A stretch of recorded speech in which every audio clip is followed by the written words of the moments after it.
Assalamualaikum warahmatullahi wabarakatuh.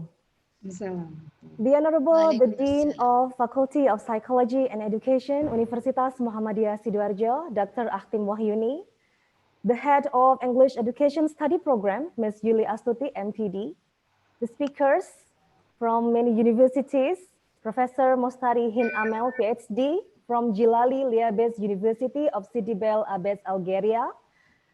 The speaker also, Dr. David Seiti, the Dean of Faculty of Creative Industry, University Tunku Abdul Rahman, Malaysia. The speaker, Dr. Atia Anwar Zun, Professor at Federal Urdu University of Art, Science and Technology, Pakistan. The speaker, Dr. Candidate Ms. Fika Megawati, MPD from Universitas Muhammadiyah Sidoarjo, Indonesia. Ladies and gentlemen, problems caused by the pandemic COVID-19 impacted to many lines of life, including education. Students all over the world, like or dislike, should study from home, no matter they are prepared or unprepared using the online class. Several parts of society, in this case, teachers and students, do not have any obstacles for doing the online class. But some others have problems due to the lack of knowledge of using the information and communication technology, or ICT.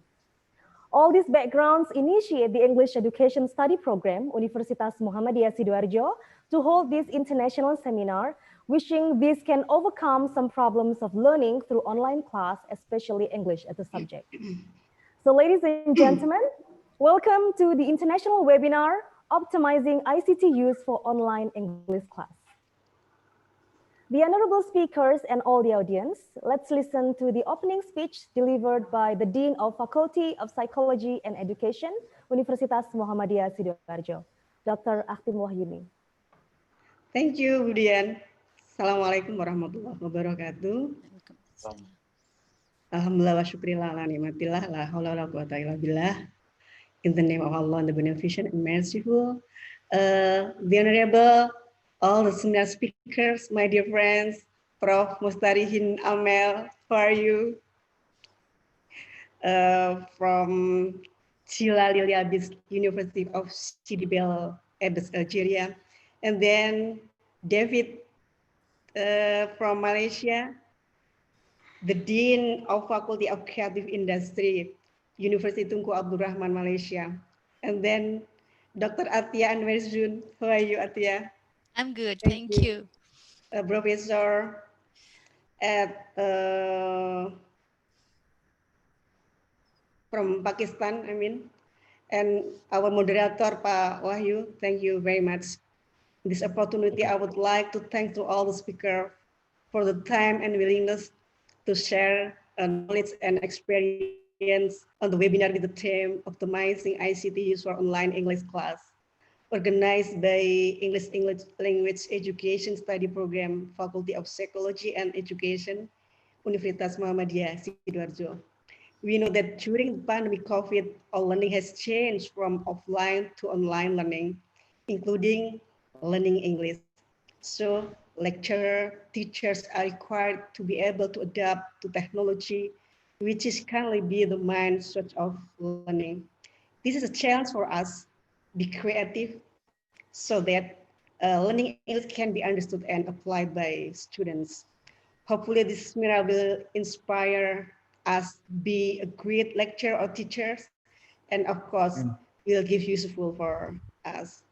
I think that's all my speech, and thank you very much for all the participants of this webinar from Indonesia, also from abroad. Thank you. Let's say Assalamualaikum warahmatullahi wabarakatuh. Waalaikumsalam warahmatullahi wabarakatuh. Thank you, Ibu Achtim. Well, ladies and gentlemen, we are going to directly go to the seminar session. And before that, allow me to read the list of terms of condition related to the seminar. Well, this seminar can be accessed via Zoom platform or YouTube channel Umsidan 1912. So please make sure you have stable internet connection and convenient place to join the seminar starting at 1 p.m. until 3:30 p.m. Western Indonesian time. If you have something to ask, comments, or something to say, please write in Q&A available on Zoom or YouTube live chats. And don't forget to mention your name, the name of institution, and for whom your question is addressed. And this session will be opened once after each presenter finish his or her presentation. And before the last one, the e-certificate will be provided by the end of the session. And once again, don't forget to click like and subscribe to our YouTube channel, Sida 1912. Well, ladies and gentlemen, it's now time for the seminar sessions. Let's welcome all the speakers. Professor Mostari Hin Amel, PhD from Algeria. Professor David CET, PhD from Malaysia. Dr. Atia Anwar Zun from Pakistan, and also Dr. Candidate Misfika Megawati from Indonesia. And of course, this session will be directed by the moderator, the outstanding moderator, Mr. Wahyu Taufik MD. So welcome. I give the session to Mr. Wahyu Taufik. Please come forward, and all the audience, the participants, enjoy the discussion. Thank you. Thank you, Bu Dian, Miss Dian. I do appreciate for the time given. Assalamualaikum warahmatullahi wabarakatuh. The Honorable the Dean of Faculty of Psychology and Education, the Head of English Language Study Program, the distinguished speakers and guests, ladies and gentlemen, dear colleagues and friends. Good afternoon and good morning. Welcome to the online seminar series presented by the Faculty of Psychology and Education, Universitas Muhammadiyah, Sidoarjo, Indonesia. My name is Wahyu, and I will be your guide from the first until the last session of the presentation. I feel so delighted to be here to find you all to engage with the issue that we face nowadays on the need of to use technology in education. This seminar in particular is the fourth series presented by the English Education Study Program, Faculty of Psychology and Education. And the topic is quite specific, which is about optimizing the use of information and communication technology, or we call it ICT, for online class. What makes this seminar so amazing is that the issue is discussed by 4 speakers from 4 different countries around the globe. So this event is quite good to be attended by teachers, students, or even parents involved directly or indirectly in ICT use for education, especially in online class that we face nowadays. So before we start, please allow me once again to read the terms and condition about the seminar. The first, this seminar can be accessed via Zoom platform and YouTube channel, Sida 1912. And then the second, if you have something to ask or comment to say, please write it on Q&A available on Zoom or YouTube live chat. And don't forget to mention your name, institution, or even your country if you're out of Indonesia. And the session will be open once after each presentation, each speaker finish his or her presentation. And the last, the certificate will be provided by the end of the session. So now for the time for the first presenter from Malaysia. For your information, Malaysia has 1 hour ahead after Western Indonesian time. So now it is 2 p.m. in Perak, Malaysia. So today we are pleased to welcome Mr. David Cheng Eng, or let me call him David, a special guest from University Tunku Abdul Rahman, Malaysia. Mr. David, how are you? Fine. Good to see everyone. Thank you for being here this afternoon. No worries. So, Mr. David, currently the Dean of the Faculty of Creative Industry, University Tunku Abdul Rahman, Malaysia. David's passion is on creative writing, particularly in language and literature, social movement, and digital culture. This information is quite important for me, that his poetry has been published in many countries: Malaysia, Singapore, Hong Kong, Thailand, Australia, and in United States. I think that's cool. Today, Mr. David will be sharing with us about his opinion and doing creativity and being creative teachers. Yeah? I'd like to ask you all to give full attention to Mr. David. Help me welcoming him to the first session to this seminar. Mr. David, the session is yours. Right, thank you very much to the MC, Mr. Wahyu. Before I start, before I share the screen, I'd like to say some words in Bahasa. As you know, Bahasa Malaysia and Bahasa Indonesia, kita ada banyak persamaan. So I'd like to start some introductory remarks in Bahasa. Selamat petang dari Malaysia. Right, salam sejahtera saya ucapkan kepada pihak penganjur atau organizing committee, Sida, Universitas Muhammadiyah Sidoarjo di Surabaya, Indonesia. Dan terutamanya saya mengucapkan ribuan terima kasih kepada Dr. Aktim Wahyuni, Dekan Fakultas Psikologi dan Ilmu Pendidikan, atas jemputan dan pelawaan ke FPIP, webinar series keempat yang bertajuk Optimizing ICT Use for Online English Class. Saya amat berbesar hati dan akan membuat presentasi yang bertajuk Creativity and the Creative Teacher, Education in Times of Pandemic. Para panelis hari ini memang berilmu dan berbakat, and I'm not talking about myself, I'm referring to the other panelists. Right? Kami berharap semua para hadirin ini akan membawa sedikit sebanyak ilmu pengetahuan dari webinar series ini dan mengaplikasi ke bidang pengajaran tuan-tuan dan puan-puan sekalian. Right? So translation in English, I just thank the organizing committee and for the invitation, as well as I just introduced my title in Bahasa. Right? So I'll start to share my screen right now, right, with the permission of the organizing committee.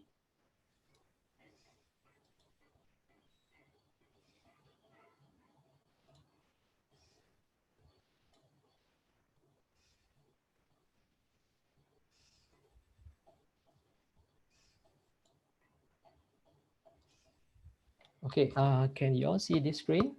Yes. Okay, all right. Now, I'd like to start. This is just a brief title of my, I would say, I can't emphasize this enough. This is more of a sharing session, right? And the short presentation, I think I'll start the timer, all right? I have 20 minutes, right? The title of this short presentation is Creativity and the Creative Teacher, Education in the Times of Pandemic. And this is my name. I'm from Malaysia, and I would like to say hello to all the panelists here today. I think most of us met through the study of the United States Institute by the US Department of State in New York University. So it's a good opportunity for us to meet up again and to share our experiences, especially education and how it's related in times of pandemic. Now, a little bit about myself. I'm from the Faculty of Creative Industries. The icon you see in the middle here is the logo of my university, University Tunku Abdul Rahman. It is in Malay. Tunku Abdul Rahman is basically the name of the first Prime Minister of Malaysia. So our university is named after the first Prime Minister. It is a not-for-profit university. We are by far although we are not for profit, we are considered, we fall under the category of a private university. In terms of student population, we have 24,000 students, right? So we are considered the largest private university, although not for profit in Malaysia. And the icon you see on the right is the Faculty of Creative Industries. This is our logo.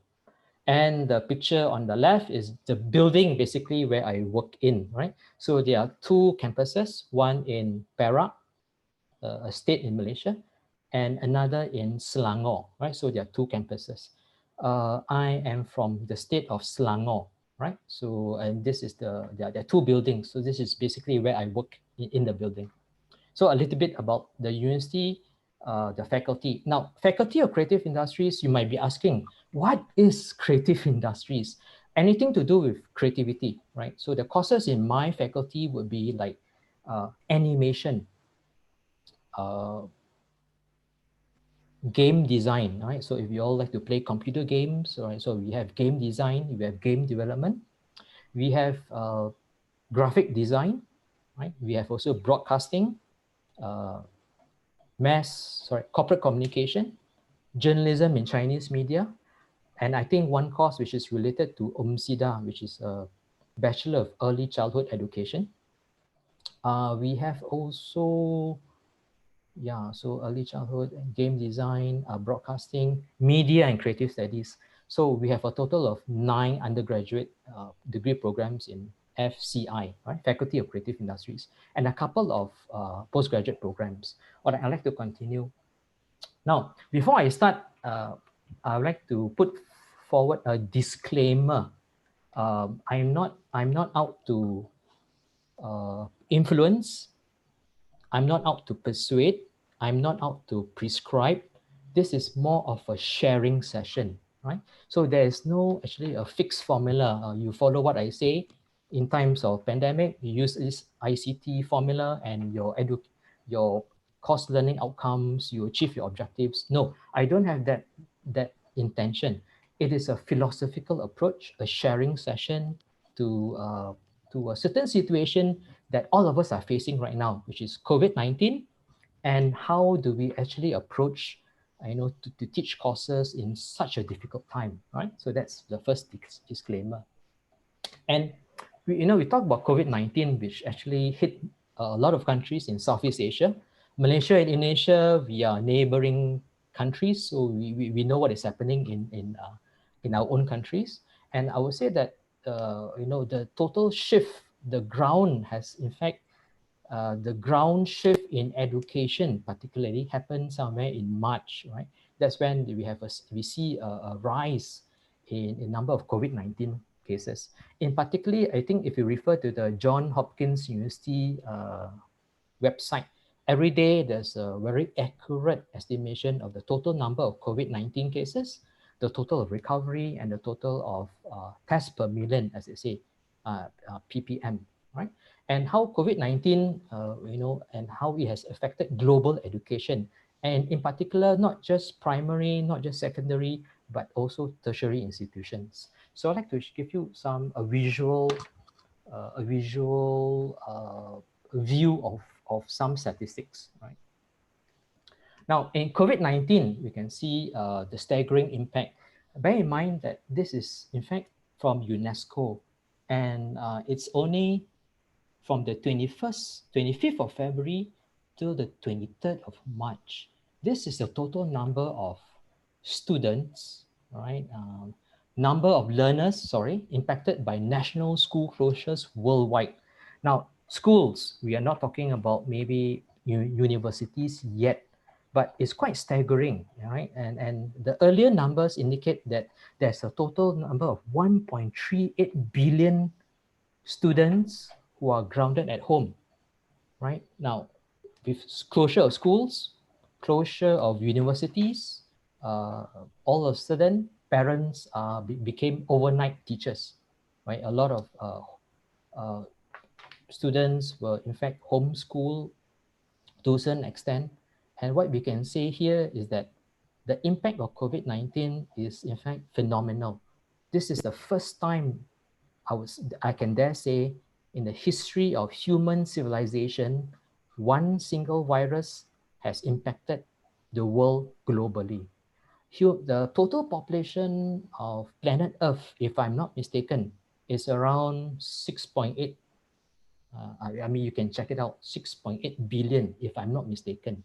So imagine, at the start, it was 1.38. At the peak, it was around 2.2, I would say 1.5 billion. So nevertheless, what I'm trying to say here, the impact of COVID-19 on education is phenomenal. Now, moving on to my next visual slide. So again, I think I would like to thank the organizing committee for drawing on a lot of people with different backgrounds as panelists for this session. I think I'm not going to talk about technical aspects of ICT and education. Again, my approach is very philosophical, right? We're going to talk about, of course, according to the team, the importance of ICT. And here I'd like to show in this slide the use of VPN usage. VPN is a virtual private network. Okay, I have a proper definition here. A private network that encrypts and transmits data while it travels from one place to another on the internet. And clearly, from the data shown in Italy, one of the worst hit countries at the beginning of the COVID-19 pandemic, the use of VPN has increased dramatically. And you know, VPN is associated with the use of computers. For example, a student from China, you know, the students in China cannot have access to YouTube. Now, if a particular student in China will want to enroll in a foreign university in Southeast Asia, for example, Indonesia, Thailand, or Malaysia, and that Chinese national student is in China. So to have access to online teaching, that particular student in China would have to subscribe to a VPN. So clearly it shows here, you know, there's a rise of VPN usage during the COVID-19 crisis. Then again, another slide. Top rising software categories on Trust Radius. We can see telemedicine has increased by 616%. Web conferencing, which is a common platform that all of us are using right now, webinars left and right. In fact, there was a joke by my colleague. He says that he's quite tired of webinars. There are too many webinars to attend, right? Web conferencing has increased by 445%. Video platforms, 327%, right? And the list goes on, including antivirus and here VPN, 101%. So clearly, the usage of software, hardware, ICT, to be specific, web conferencing has increased dramatically during times of pandemic, and logically so, because you know the use of education with 1.38 billion students at home, web conferencing, you know, teachers are forced to adapt almost overnight. And some thoughts over that I'd like to demonstrate on the clear boundaries of my short presentation. There are some keywords which I would like to emphasize. Number one, the role of the teacher, which is very, very important. Teacher here could mean a university lecturer. It could mean primary, secondary, or tertiary educator. The student, equally as important. As you know, the triangulation, you need a university. A university cannot exist without the academic staff, and the academic staff cannot exist without the students, right? So the student is very important.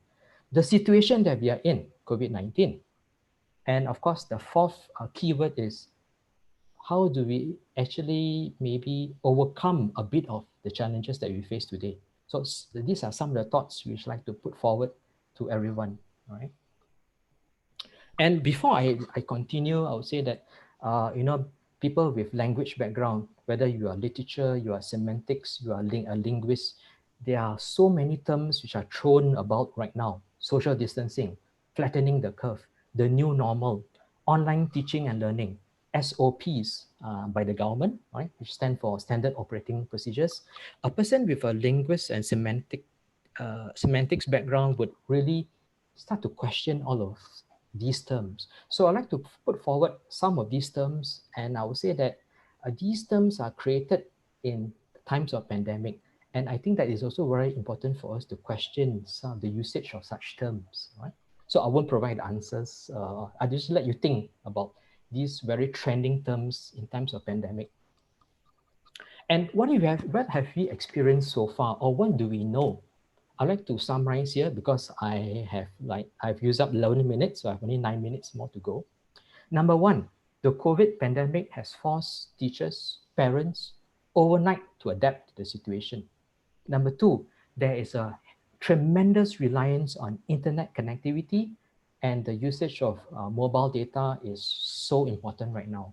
Number three, the digital divide is really real. We talk about equality and the concept of equity. So both are very different terms, right?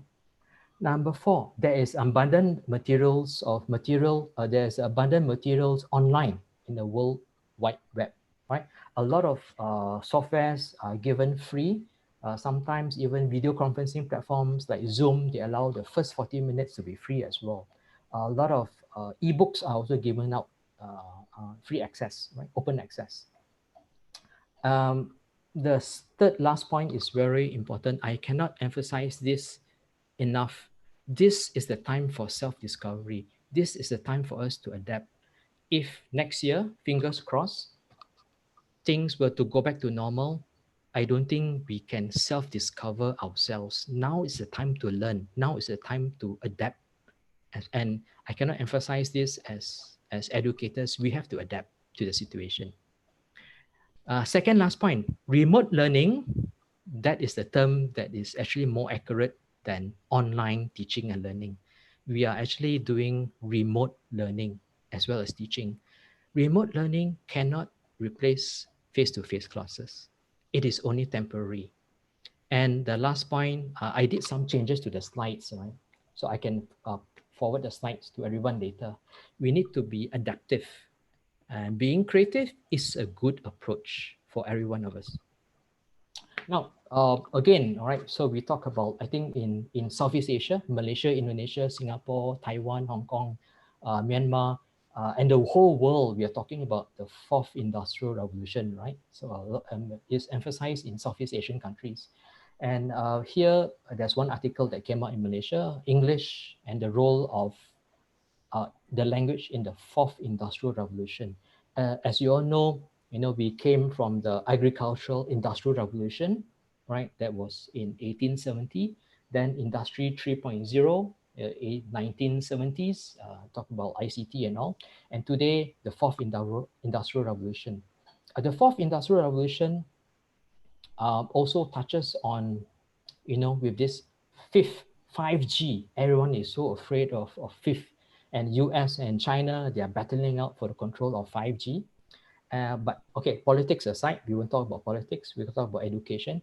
The role of ICT, here the point which I want to highlight, perhaps I can highlight in the, sorry, I can't. Okay, what I want to emphasize here is the sentence beneath here, ICT, which stands for Information and Communication, and how it actually leads to the fourth industrial revolution, and how do we connect the use of language here. So going back to the 3 points, English, ICT, we see the connection. As educators, we use the platform to disseminate, to achieve the course learning outcomes or the syllabus and syllabi of our respective courses. While at the same time, we must also remember there are 3 important things here. Digital literacy, technology literacy, and of course, the common human literacy must be connected in all various language programs in universities worldwide as a bridge to embrace the fourth industrial revolution. And that would enable a lot of our potential students to really adapt as a way forward, even beyond COVID-19. Right? So, all right, the exploratory side of education, we have so many use and we are adapting to YouTube videos.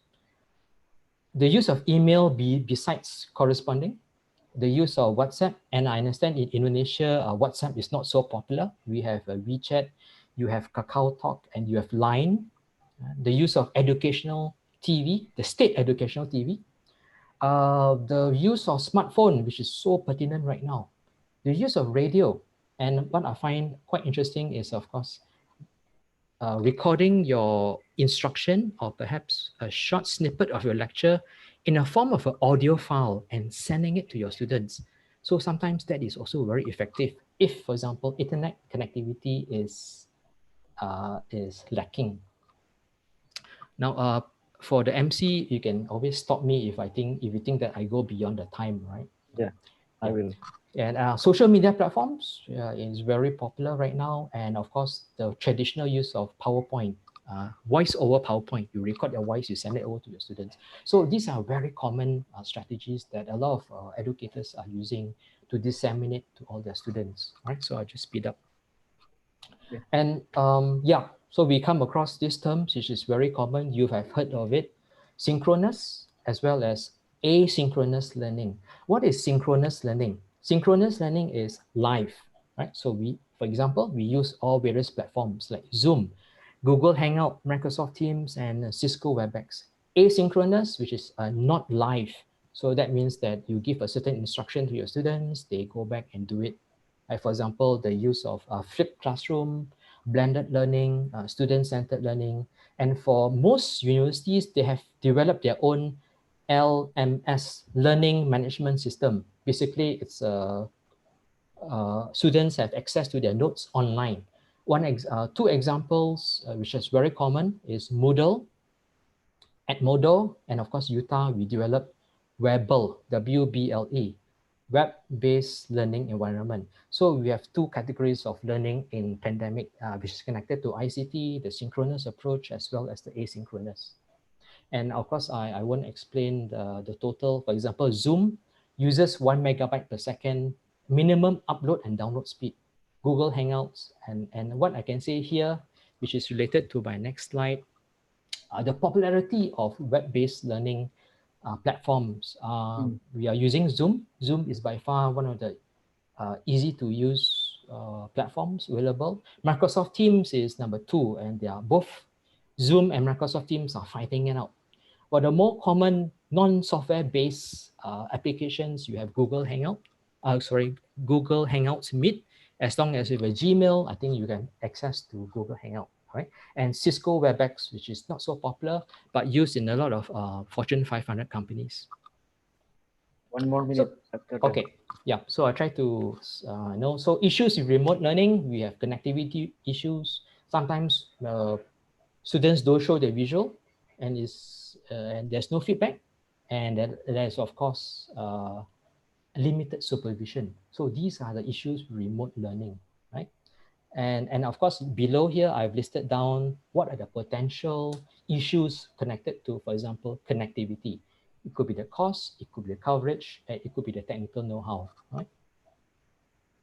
Where I come in, for example, in how I teach creative writing last trimester, in terms of the limited interaction, what I did was I assign readings to the students beforehand, and I get them to speak during the web online platform. For example, if there's no feedback, I would have to create my own creative writing online game. So on certain online games like Kahoot and Padlet is available for free. So you can use it during your session to get feedback from students, right? And of course, when students don't show the visual, I make it mandatory for them to introduce themselves or illustrate a certain visual to represent themselves if they're shy. I hope I can be given just 1 or 2 more minutes to show you, for example, to illustrate this important point, which is, in an ideal situation, what would be the best approach when we have a mix and match of diverse approaches connected to ICT as well as online learning. In an ideal situation, you have a university LMS, learning management system, or you can utilize email, video conferencing platform.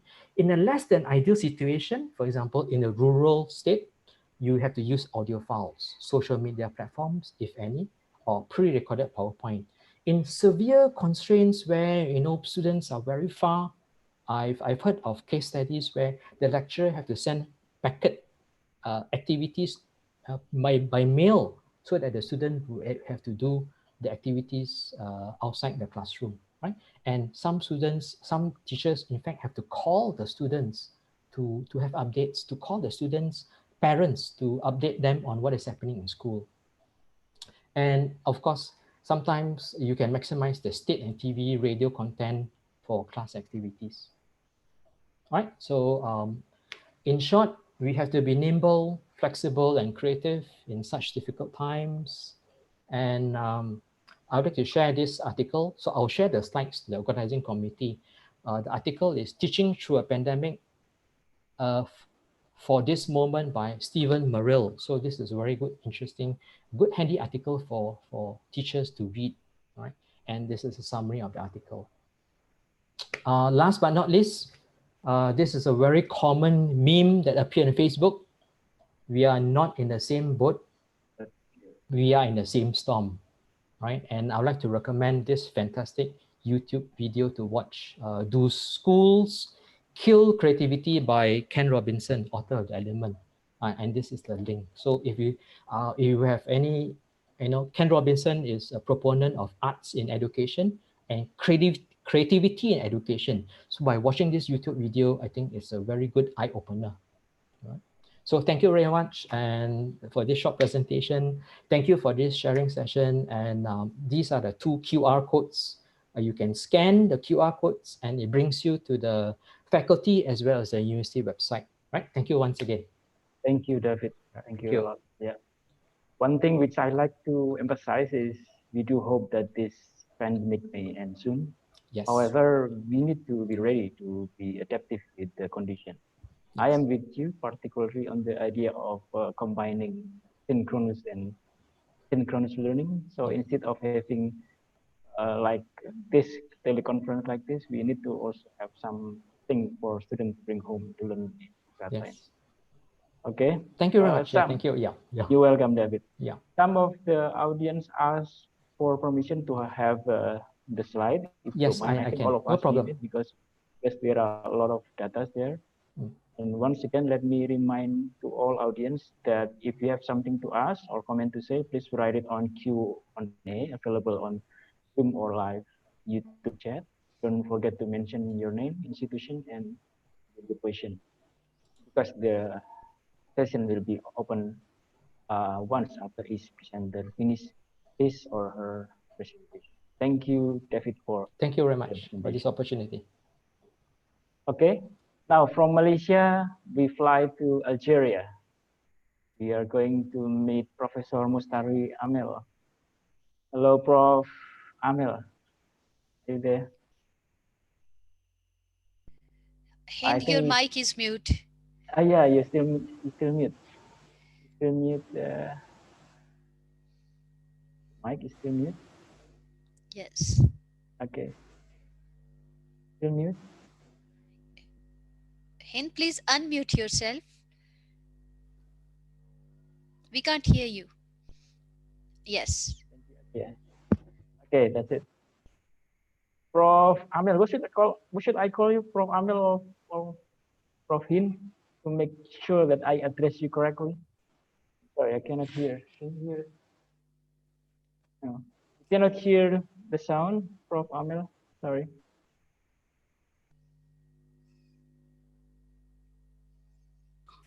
Hind, can you increase your volume, Hind? Yeah. There is no sound. Sorry. No sound. Sorry.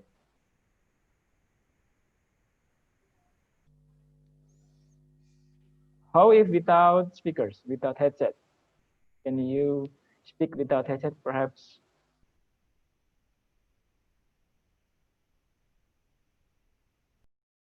Sorry. Still no sound, Prof. No. She seems to have too many headsets. It must be. Yeah, all of us are, nowadays. I feel like a flying officer wearing this very heavy headset, but the voice is really good. Yeah. I have 4 pairs headset with me. So I have to make sure that it works properly. Hello? Yeah, perfect. I can hear you. Prof. Yep. Good morning, Prof. Amel.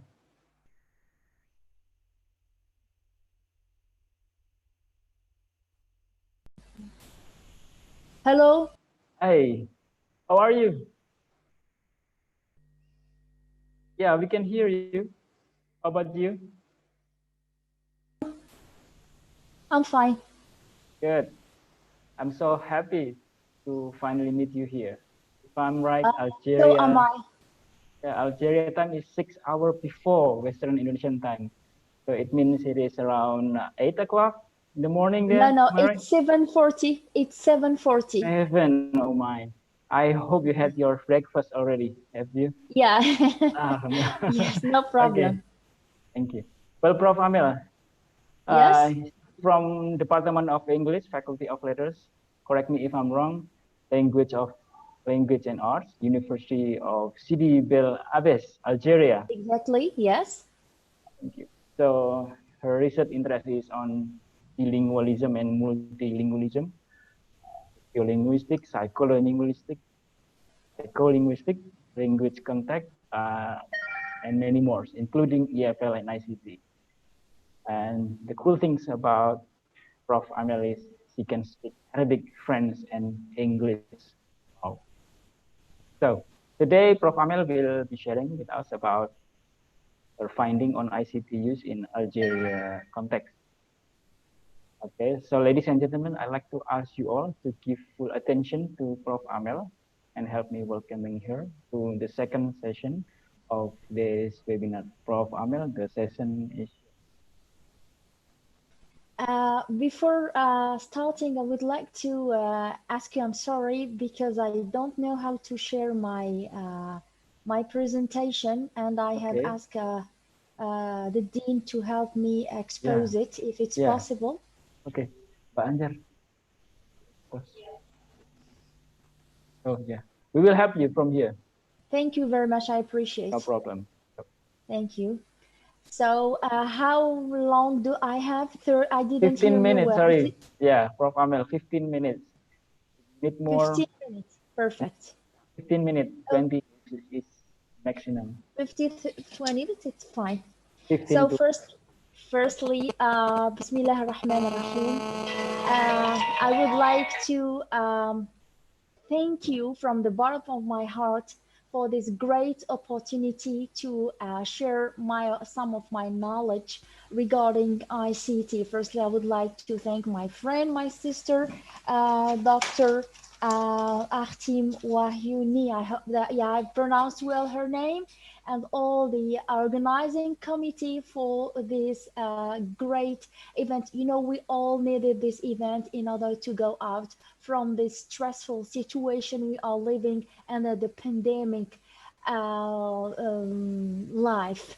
So I would like also to thank the audience, also the participants, starting from the organizing committee, and also my dear friends Atia and David. So I tell you hello from Algeria, and it's great to meet you after more than 1 year from our terrific adventure in the United States. My name is Professor Mostari Hind Amel. I'm a researcher from University of Sidi Bel Abbas in Algeria. I am basically a researcher in linguistics and language dynamics, but I have worked also on ICT since I have supervised some PhD thesis regarding this issue, which is of daily in Algeria as well as in the world. Can you please pass the PowerPoint? Thank you. So this is just a picture from Sidi Bel Abbas city. Algeria has been colonized by French from 132 years, from 1830 to 1962. So this is just an authentic picture from downtown. Here you see that the architecture is typically French, and these are some parts of the architecture. This one, the biggest one, is basically the civil administration, where you can extract birth certificates and doing some legal procedures. This was from the colonial period until today. It is used for the same purpose. And on your right, we have some private houses that you see there. So this typically French heritage. You can see that the city where I live is situated in the northwest of Algeria. It's 500 kilometers far from the capital, which is Algiers, and it is basically 100%. It was 100% built by the French colonizer, because if you visit, and I hope and I invite all the Indonesian community to come to visit our our city, which was basically built for military purpose. So it's full of two things. It's full of barracks and also full of bars, because Sidi Bel Abbas, where I live, was meant for the French soldiers. You pass it, please. So this is also another picture of tram. So this is approximately an authentic place of Algeria. Again, please, you pass it.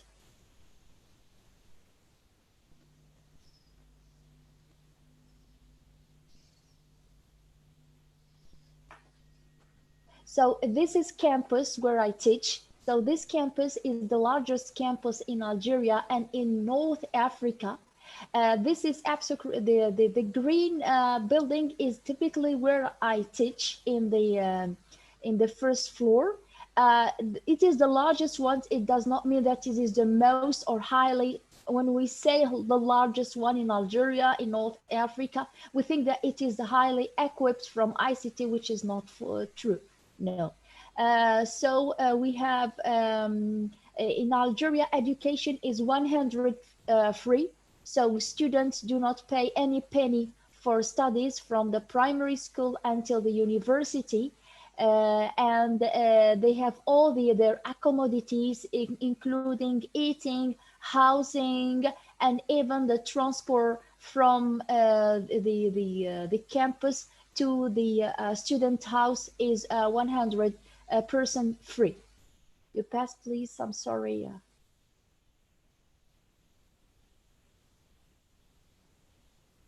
So here, if we speak about ICT, so we can say that ICT stands for information communication technology. It is very important, and it is used in every circle of life.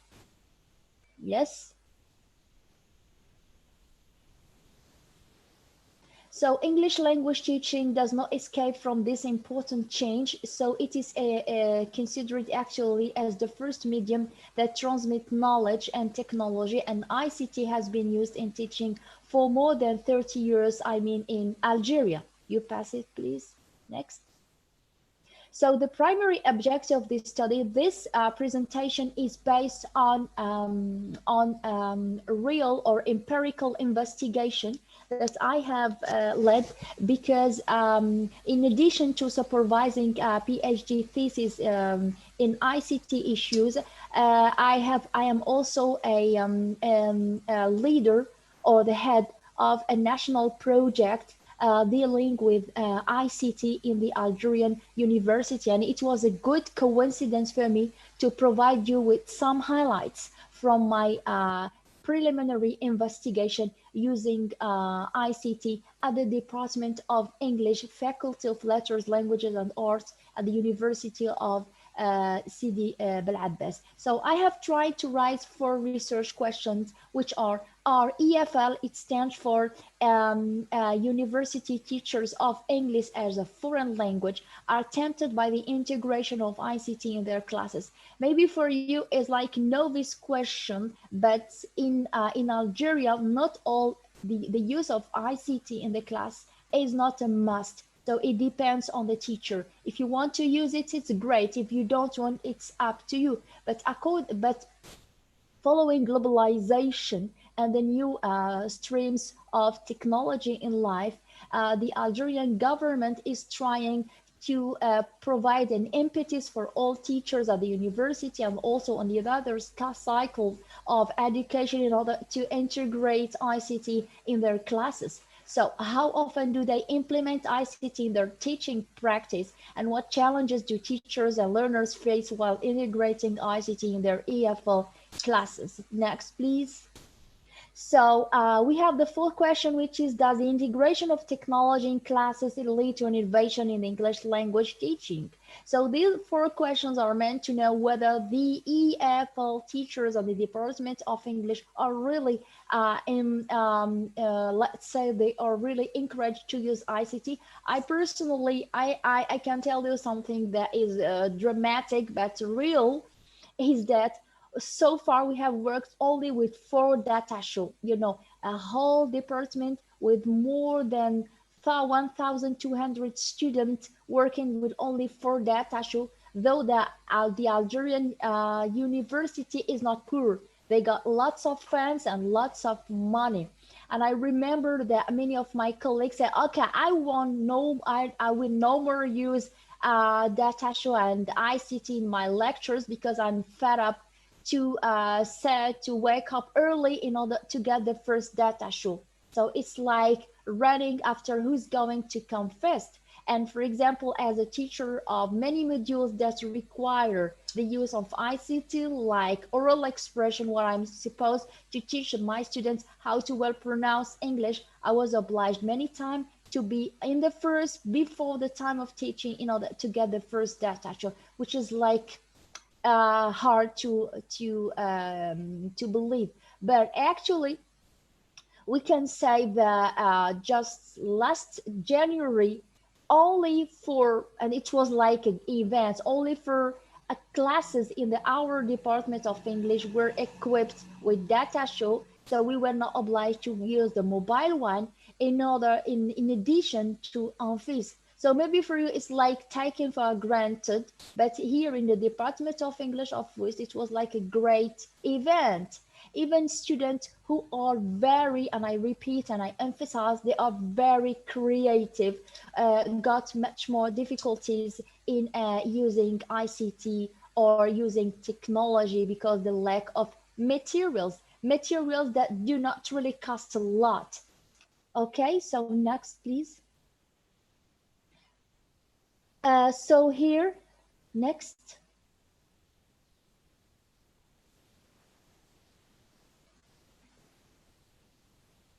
Here, so here I have tried to use a questionnaire in order to ask questions. So this presentation is based on questionnaire.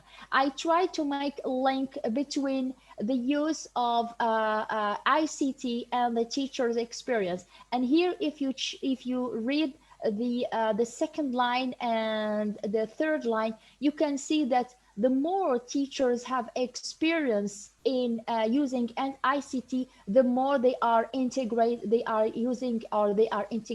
in their classes. For example, 29 teachers from university have no experience using ICT, which is just strange. So only 5 integrated them. But if you see that other 7 out of 7 teachers who are much more acquainted with technology do integrate it in their classes. Next, please.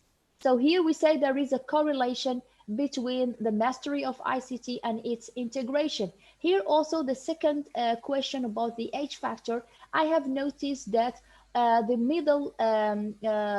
teachers or the university teachers, when they are in their middle career, use much more ICT than those who are in other age categories. So teachers who were aged between 31 and 40 years have much more easiness or much more acquaintance for using ICT in their classes. Okay, you would expect that no, the more they are younger, they would use it. No, it's not the same case. Next, please. So here also the same thing. The more you have experience in using ICT, the more you integrate it. Next. And here concerning ICT access and facilities. So or among the ICT materials like computers, videos, data show, video tapes, projectors, and mobile phones, I can state that only videos and teachers use much more computers and also data show. The other are used with less degrees. Next. So concerning teachers' opinion and attitudes, so teachers, university teachers, think concerning what is SA is strongly agree, A is agree, undecided, disagree, and strongly disagree. So teachers think that it is important to find way in order to use computer in their classes.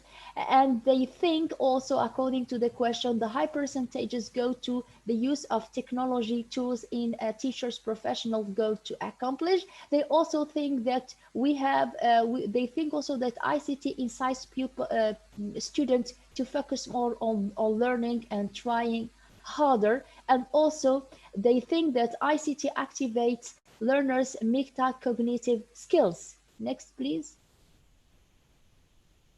So here, what I have found out from my investigation is that technological training and support is very important. It requires more than positive attitudes, and it needs the craft and the know-how to plan lectures based on technology in cooperation in ELT, teaching English language teaching in the classroom. And also we can see that integration in the teaching and learning of English and the extent to which teachers are given time and access to pertinent training to use computers to support learning plays a role of paramount importance in determining whether or not technology has a major impact on achievement. This is the taken from Samuel and Zitun quotation of 2007, page 10. Next, please. Here, when I have asked teachers about pedagogical ICT training and context, teachers at the university are not trained. They are not, they come to teach, they teach with their knowledge, and they are not basically trained. They have not been trained. Even when I was recruited, I was not trained until the last 3 years. There was a new decision from the Ministry of Higher Education to impose a specific training for the university teacher in order not to use technology, but also to use ICT in order to teach students, because we have a new, fresh, young generation who is looking forward for the teachers, and they cannot cope with teachers who have great competence and competency, but are unable to provide technology and fresh information. Concerning providing ICT support, I have asked teachers, do they ask help in order to know how to use ICT? For example, personally, as an experienced teacher in oral expression module, I am very known for using videos, films, data show, everything that incite students to learn and acquire, and the results were just great. And I have even invited my colleagues to use my ways of teaching this module in order to learn how to pronounce, how to use communicative competence, etc. But honestly, no one said, okay, they told me, okay, I have to wake up early, I have to prepare the data show. So they were not really attracted by asking, like here, knowledge from an experienced teacher like me.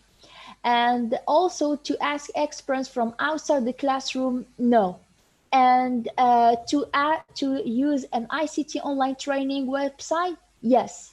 There are many who do it, and there are those who don't. But according to the findings, the teachers are not really.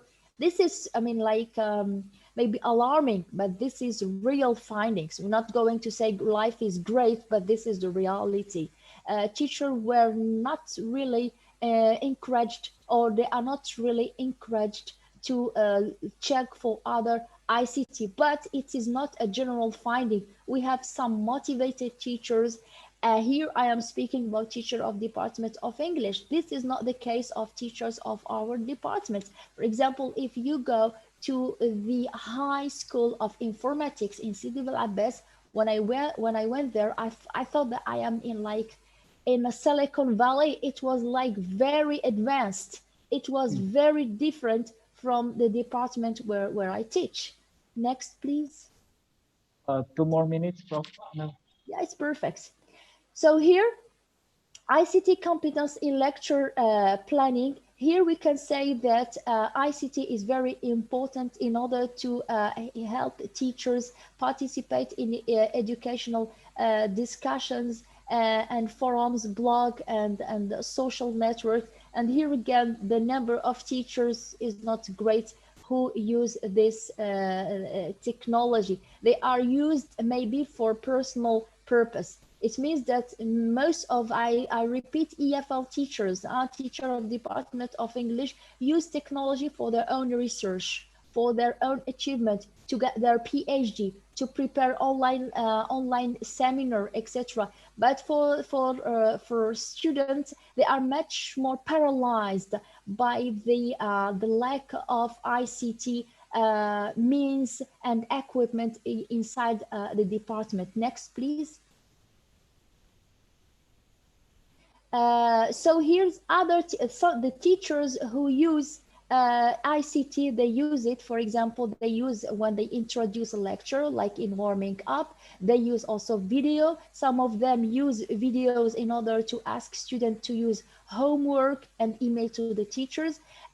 For example, they use also in group work, ICT in group work or a teamwork. So it exists. For example, I am one of the most active teachers who use internet, who use emails in order to interact like 24 hours with my students. And honestly, I was among the less impacted teachers by pandemic, because I got no impact with my students' achievement and progress and supervision. And even now I'm supervising my students using online system, and I say that there is like 0% a negative impact on the progress of my students. Next, please.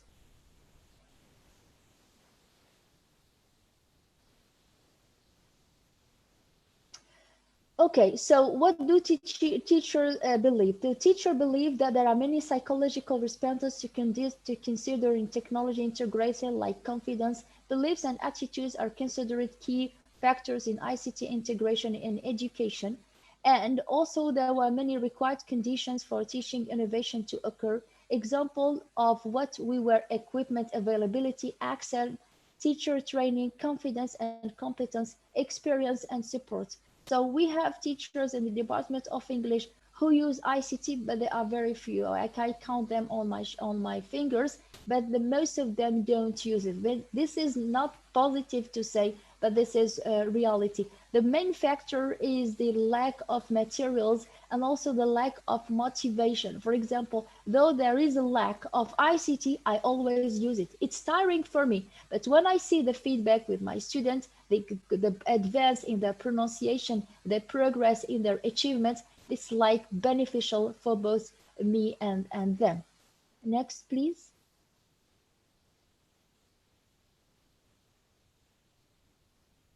So the findings of my investigation revealed that less than half of the teachers received some technical training, but it was insufficient for EFL teaching needs and was unrelated to pedagogy. The main reason behind insufficient training were the lack of an ICT teacher. For example, there is no ICT teacher at the department who may teach some teachers who have no experience how to use it. Though we have teachers of informatics, but they are here just to teach computer science just few hours a week, but there is no professional. We have also lack of time for training and equipment access in the Department of English, next to the fact that the great majority received neither technical nor pedagogical support, and the insufficient training had many consequences on teachers' abilities. Next, please. So not all the teachers could produce text by using Microsoft Word processing program, and only few had the ability to connect to internet and know how to send emails. This is, this is not for the new generation. For the old generation, there are some who even don't use emails, but there are others who use email, who use technology, who use I repeat, they use ICT, internet, email just for their own purpose, for the purpose of their own promotion. But for the students, there are those who use it, but the old generation generally don't use it. Next, please. So the general findings put into evidence the fact that the ELT teachers at the English department were quite familiar with ICT, some of them, not all of them. So evidence was found in their experience of use. For example, participants with positive attitudes were those who already possess an experience in integrating technology. So according to my own investigation, I have found out that the teachers' use of ICT relies both on their experience as well as on their positive attitudes. When they are willing to progress, they use ICT even if they have lack of competence or lack of knowledge. But now the great handicaps in the Department of English, as far as this department is concerned, is lack of ICT and also lack of encouragement. Teachers are not encouraged. They are not or obliged. There is no force, there is no obligation in order to use ICT in their classes. Next, please. So here in general, what can I say is that at the Department of English, Faculty of Letters, University of Sidowayah at best, there is a considerable lack of ICT materials, leading but we have also another condition or another criterion, which is the teacher's beliefs and motivation. Some of them believe that as far as there is no enough ICT, needless to use it because there is no obligation to use it. But the problem is that we have negative echoes from the students who are young and fresh, and they need to have technology in their daily life, including scholastic life. On the other hand, we have teachers who, despite the lack of ICT materials, are very encouraged to use ICT in their classes. So though there is only a few data shows and there is a lack of ICT, so they keep using technology. They ask teachers, students to use mobiles, to send emails, to get emails. And with a pandemic, with the COVID-19, the Algerian university unfortunately realized that they don't have a strong online teaching system. It means that we don't have, I could not follow lectures by online during COVID. We were just sending some lectures to the students.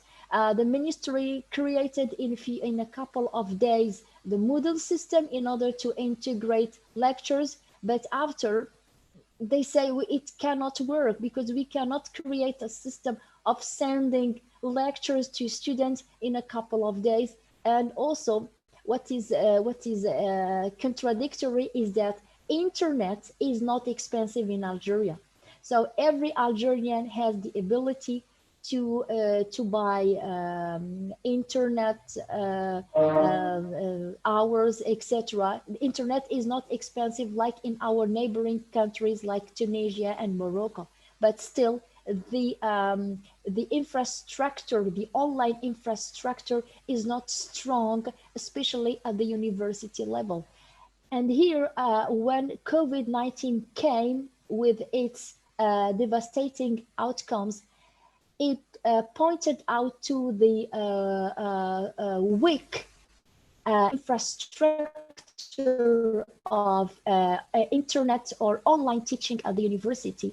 And the president asked, the Minister of Higher Education to give him strong answer and firm answers. So at the end, I very much thank you for your patience and also for giving me a few minutes. Thank you very much. And I hope that the audience as well as the participants appreciated my presentation. Thank you very much.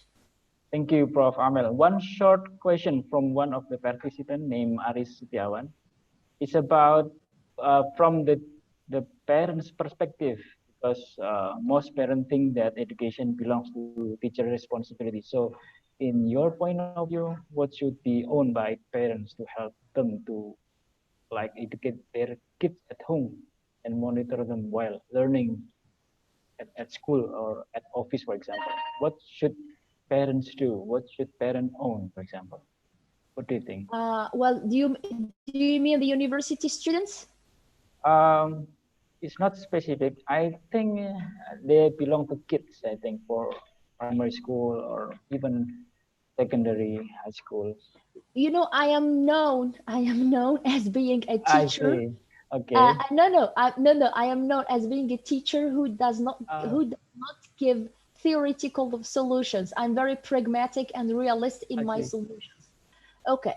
Well, if we speak about the Algerian university, if we speak about primary school, the you know what is strange is that in Algeria, the Ministry of Education, which is controlling the three cycles of education, has more power and means than the Ministry of Higher Education.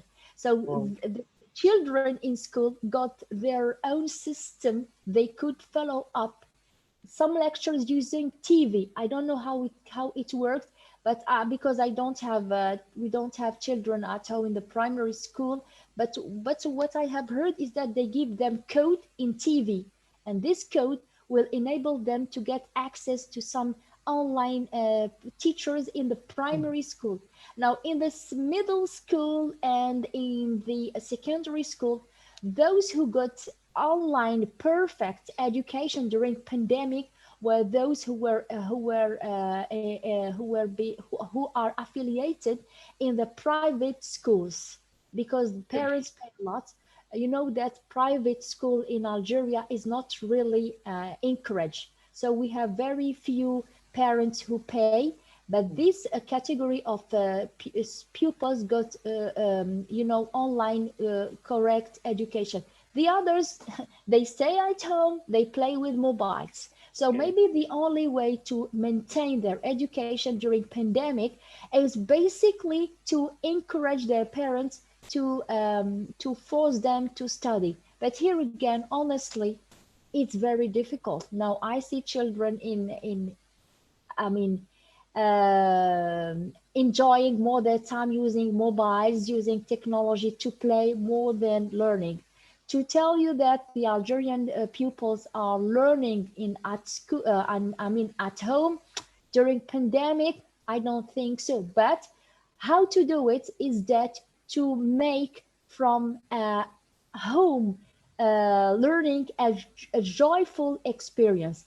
If if I have the word to say, I would say that if the parents encourage their children to, the idea is to attract the child, to provide him with a pleasant environment for learning. It means I have children at home, we play and we learn at the same time. So it needs intelligence and it needs great experience from parents who should be intellectuals and literate enough in order to make them learning but in pleasant and relaxed environment. Now at the university, the students are more responsible. So I think that they take more they take their formation or their learning more seriously. So I got just 24 hours emails from my students asking me, Miss, could you send us more lectures? Could you send us more explanation? But unfortunately, we have other teachers who do not even answer their emails. They say, I'm sorry, I am in vacation, but I'm sorry.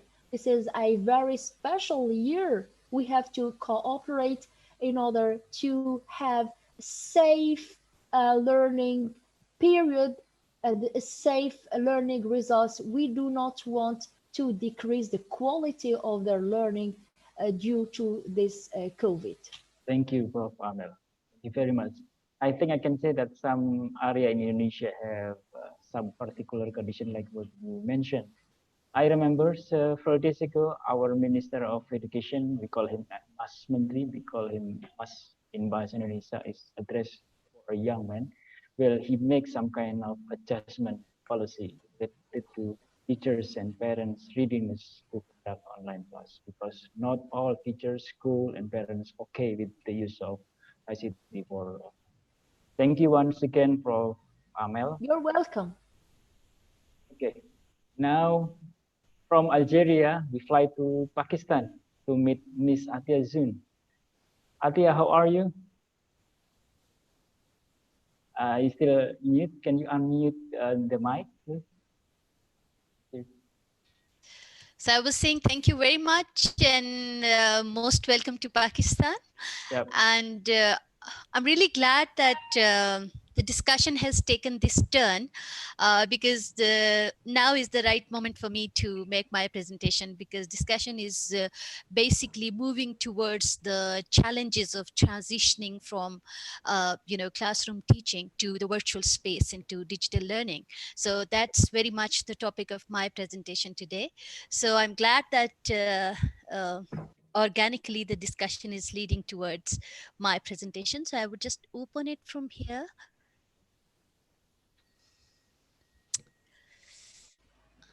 Okay, so is the slide visible? Yep. Okay, thank you.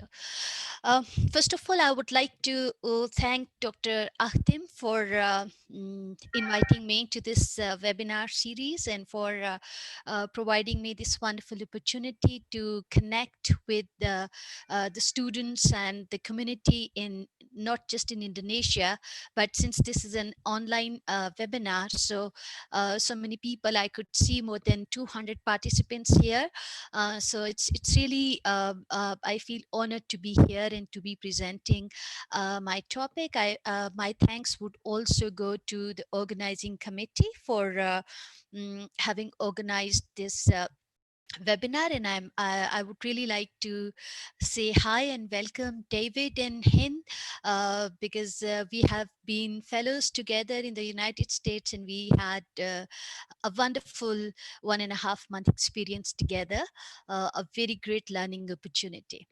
Uh, as you can see my name here, my name is Atya Anwarzoon, and I'm working as assistant professor in English department in a public sector university in the capital city of Islamabad, Pakistan. Right. So the topic that I'm presenting today is the challenges of transitioning from classroom teaching to online or virtual teaching. And when I've organized my today's presentation in this sequence, I would talk about some background, and then there would be some, I would build some introduction so that my audience know that what is the track of my presentation and what areas I'm going to touch upon. And then I would move on to a little comparative analysis of classroom teaching versus online teaching. And then, as we were discussing just before I started my presentation, and the discussion was revolving around the challenges for teachers and the challenges for students and the challenges for universities. So we'll touch upon some of those challenges also. And towards the end of my presentation, I would talk a little bit about how these challenges can be overcome, what steps can teachers, students, or universities take to overcome these challenges. So when we talk about the use of ICT, or we talk about digital teaching or teaching, virtual teaching, or teaching in the virtual space, like David has given a very good presentation and data about how the whole education system was struck by COVID-19, and what a huge impact it has had on billions of students around the world.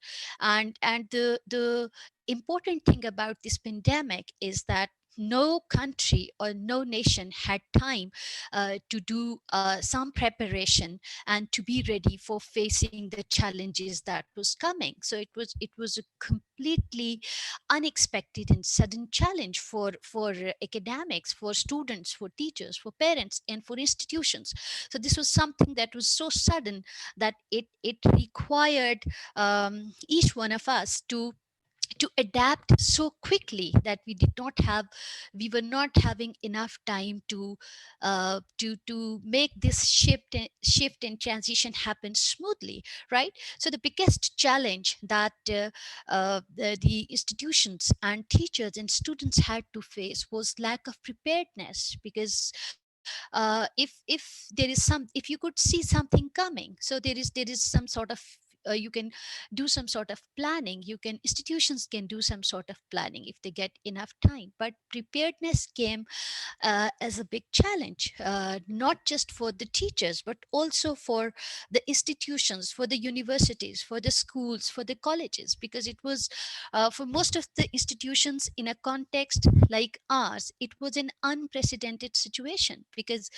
the institutions might have willingly incorporated ICT in their teaching to make teaching learning more effective, but that was not considered or utilized as the only option available. That has been used as an additional and technology as an additional method to complement and improve the teaching learning quality, but that has not been used as the only option available, because that is what was more challenging about it, right? So we need to understand one thing, that when we talk about online teaching, it's not same for all context. For example, the kind of context that I have experience of working, there are some remote areas who, because for online teaching, for digital teaching, you need a good quality internet, but there are remote areas where the teachers or the students do not have good quality internet. They cannot join Zoom classes, they cannot access online resources. For example, although my university is based in the center of the federal capital city, but my students, since the hostels are closed, since the private and the government hostels are closed, they have to go back to their native towns. And some of the students, they live in remote areas and they do not have internet access. So they are facing a lot of challenges to access online teaching. And then there comes this dilemma of traditional versus modern, because there are, especially more particularly in public sector universities and in colleges, there are teachers who have an experience of teaching for more than 20-30 years, and they have been teaching in a very traditional environment, in very traditional ways, that has been face-to-face classroom teaching, and they are not very much familiar with using ICT. And now it's not an option, it's the only option, and they have to shift completely to digital teaching. So that's presenting a big challenge to them, right? So some of the challenges for the teachers are, like, as some of the speakers have already touched upon these challenges, is like the challenge of digital literacy. We cannot, it would be too naive to expect that all teachers are familiar with the gadgets, with they have that level of digital literacy that they can use it effectively for their teaching.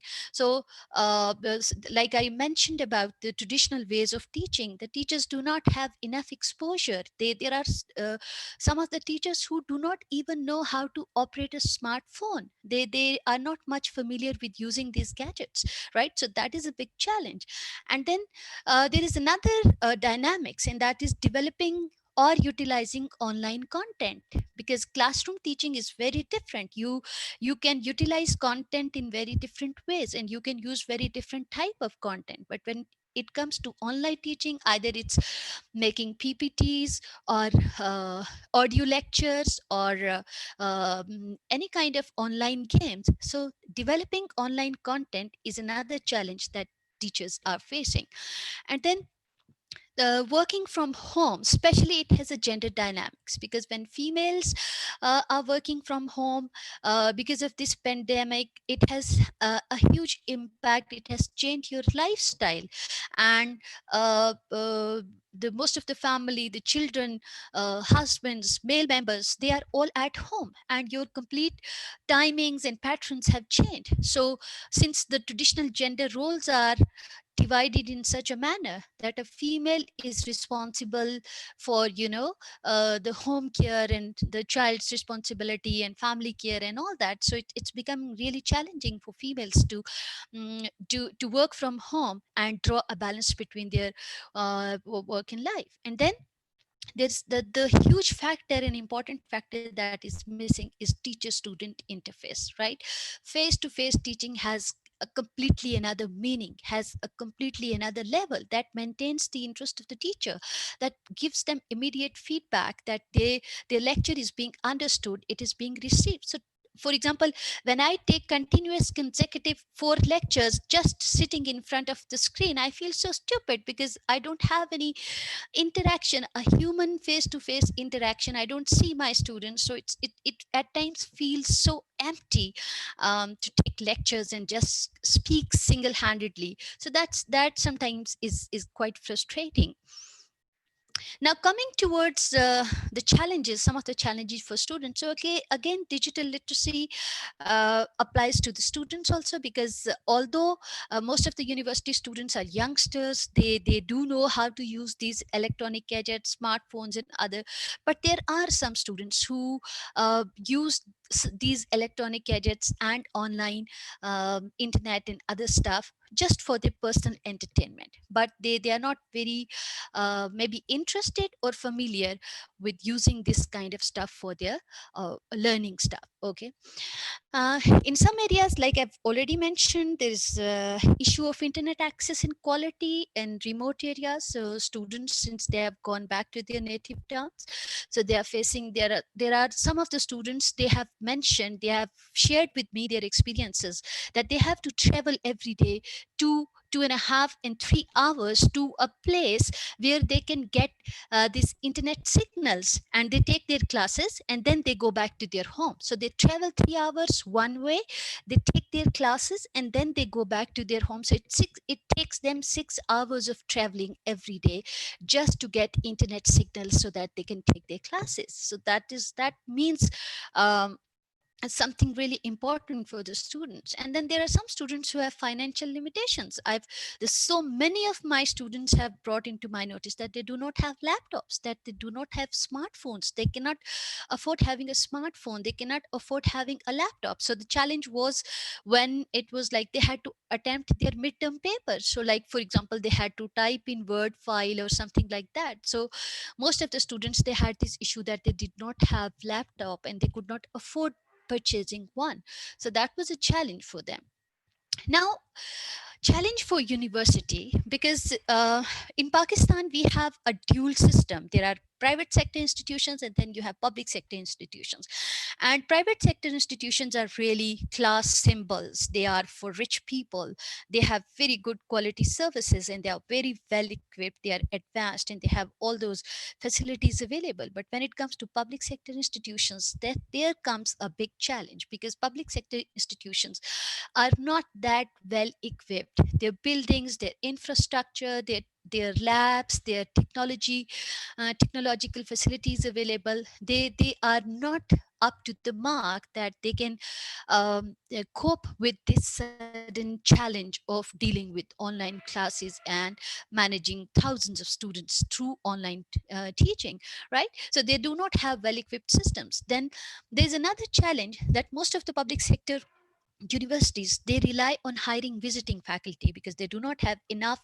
regular faculty. So when it comes to online teaching, it becomes very difficult for systems and institutions to keep a check and balance about visiting faculty, to bound them for taking classes, because for regular faculty it works very differently, but for visiting faculty it works very differently.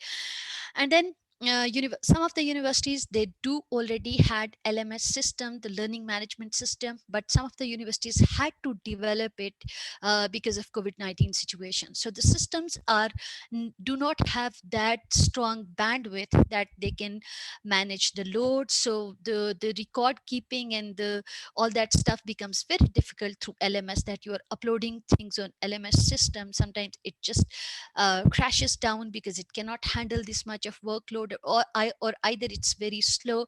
So that becomes a challenge sometimes. And then the institutions also have financial limitations, because in public sector universities do not have enough budgets to set up new labs, to have well-equipped systems to facilitate teachers or students more than a certain, beyond a certain limit. So that again becomes a big challenge for them. Now, the question is that how can we overcome these challenges? So this a simple solution, or I would say more practical, is that the gradual transitioning is, yes, I agree that since the challenge was so sudden that we could not afford gradual transitioning, but in order to make learning more effective, I think gradual transitioning was a solution that, and some of the institutions very smartly implemented this gradual transitioning, that they did provide this initial training to their teachers, to at least some basic training how to transition from classroom teaching to online teaching. And some of the institutions abruptly switched to online teaching without providing any even minimum basic training. So I think that was an important solution that institutions must have considered, right?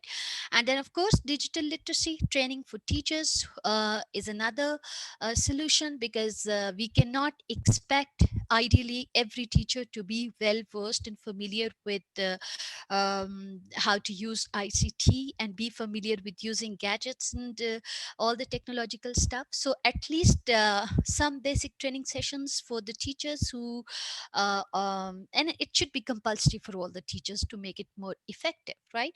And then technical assistance. There are teachers who need some assistance for delivering online lectures. So the campus should provide them some technical assistance in the form of well-equipped labs, in the form of having a technical assistant available to guide the teachers about if they need some help regarding how to operate Zoom, how to host a class, how to, you know, record and save it. So this kind of small things can be, some teachers might need assistance in even managing this kind of stuff. So that should also be available. There should be efficient technology, effective and functional LMS system. It should have a good bandwidth so that it can handle all the load that is being put on them. And then relaxation for students, because we have to be very adaptive, considerate about students.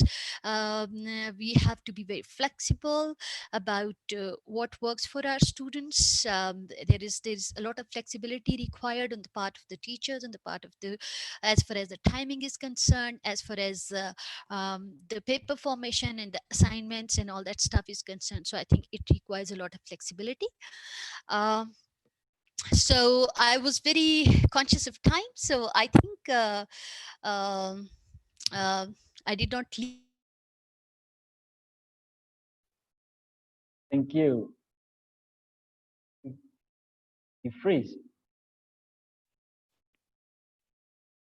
Thank you, Dr. Atia.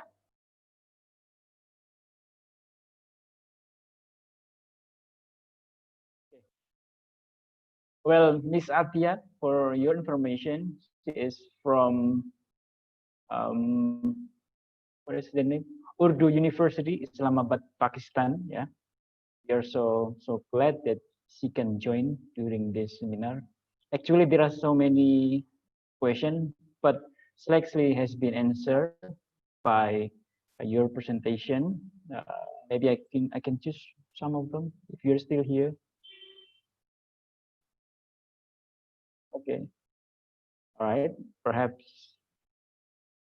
the trouble with the internet connection. Okay. Thank you, Miss Atia. So now after moving around from Malaysia, Algeria, and Pakistan virtually, now we brought home to Indonesia. So bear with me because you are going to meet Miss Fika Megawati, a doctoral candidate from English Education Program, University Muhammadiyah Sidoarjo.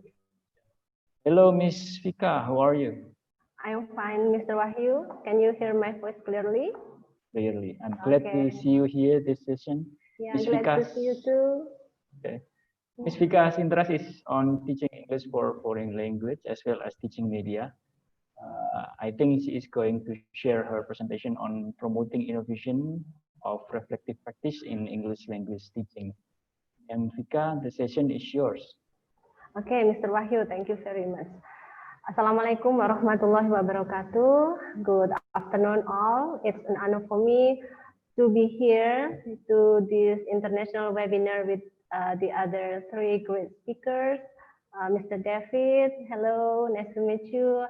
Prof. Hin, and also Dr. Atia. Thank you very much for the opportunity, especially to the Dean of Psychology and Education Faculty, Universitas Muhammadiyah Sidoarjo. Okay, let me start to share my presentation. It's a bit different from the other three speakers' materials because I take another side of ELT field, which is about reflective practice. Let me share it to you with a minute.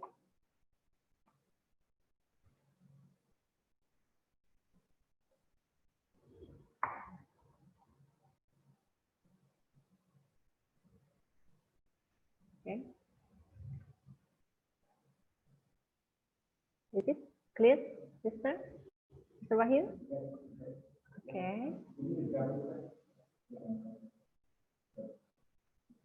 Okay. Wait a minute.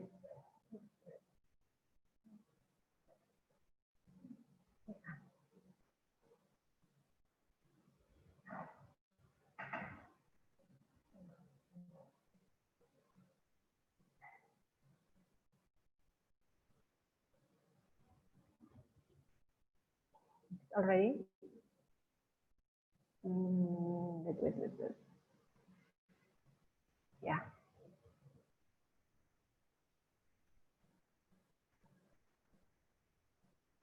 Okay. So let me start it. Sorry, it is on progress. And stop now. Hang on. Can I see the slide?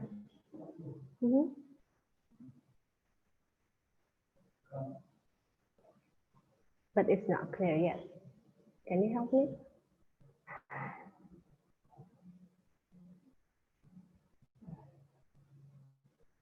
Well,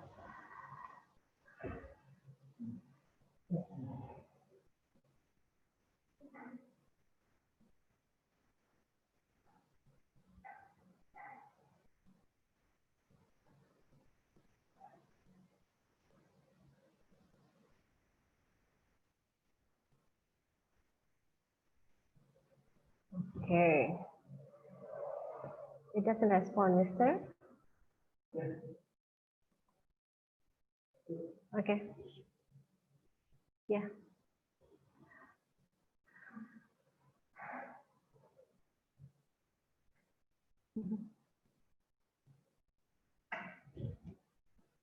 I cannot drag this one. Sorry for that. Okay, better for me to share the PDF file. Is it okay?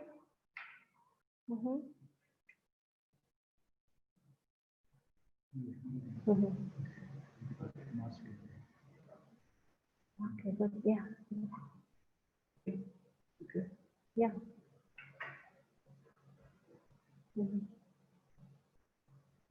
All right.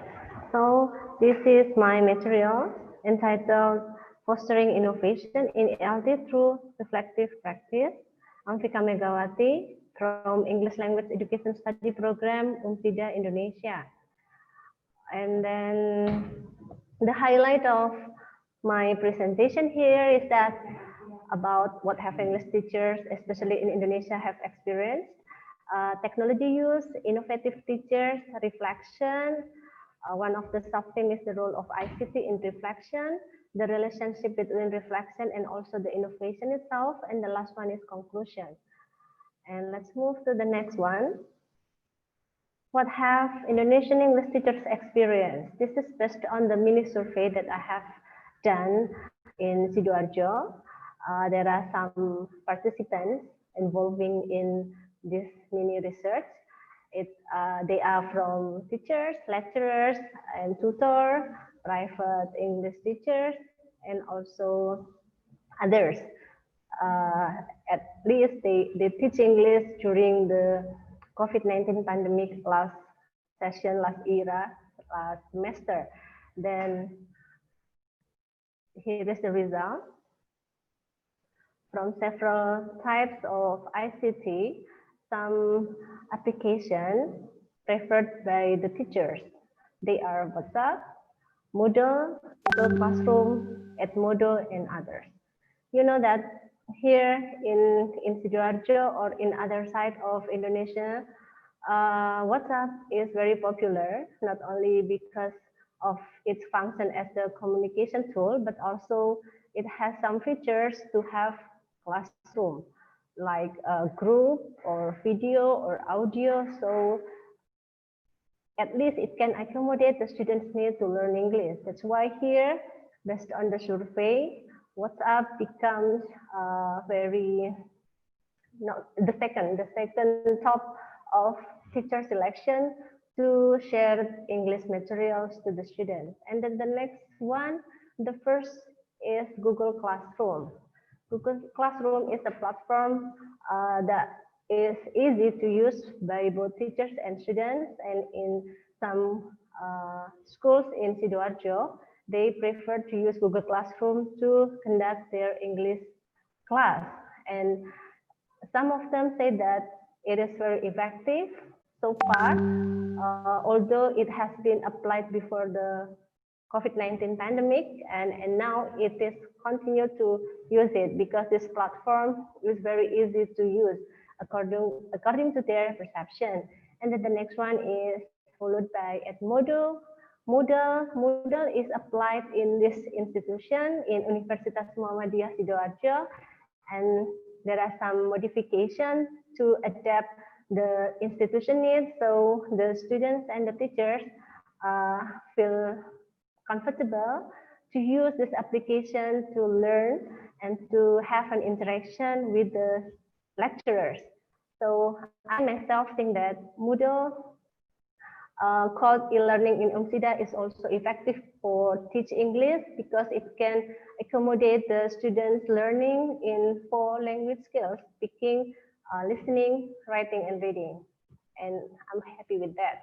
And then the next one, selection criteria. There are some consideration why the teacher choose those kind of various ICT tools. The first one, because of the cost. Mostly the type of ICT tools they selected are free of charge. I mean, they don't need to pay more to access like WhatsApp and Google Classroom. It becomes the one package when they have that data in their credit, so they can access easily, they can access everywhere, and they don't need to buy the premium one. That's one of the reasons. And then the next one is easy to use, easy to operate, and then it's flexible to be used in laptop and also in mobile phone. That's one of the reasons. And then the next one is that there are a lot of features that can be modified, like video, because you know that in COVID-19 pandemic, the teacher seems to be seems to be tend to give the students project-based learning, and sometimes it is in the form of video. So this kind of application can facilitate the students to send their products, their masterpiece to the teacher through the technology. And then the other one is that it is easy to access. Some application also provide choice to give grades to the students. Like in Moodle, we have some choices to give assessment for multiple choice or short essay or paragraph. There are several options. So that's why here it becomes one of the preferable selection for the English teacher in the context of Indonesia, especially in Sidoarjo. And the next one, we come to this. Are the students happy with the learning process they experienced during COVID-19 pandemic? I guess not 100%. Their expression is like the image like I share you here. Yeah, it's very happy. Mr. Corona is very happy, but the students are not happy as the teacher because many factors influenced by their exposure, like what Dr. Atia said. There are so many challenges, and it also the parents sometimes cannot facilitate the students to achieve their learning objective. So that's about the challenges during the learning process in pandemic era. And then let's come to this one. Is it possible for English teachers to always make innovation? Yes, let's see what is the answer. Okay, absolutely yes. I try to relate the concept of reflection to our Minister of Education's policy. It is called Merdeka Belajar, for initiative Merdeka Belajar by Mas Nadiem Makarim. He is our Minister of Education, like Mr. Wahyu mentioned before. And one of the innovation is that one page of lesson plan. Over there, it is written that the lesson plan so far contain 11 components covering subject identity, competency standard, basic competency, basic materials, and time allocation, and so on. So many stuff put into one lesson plan, and it makes the teachers are very busy with that kind of administration.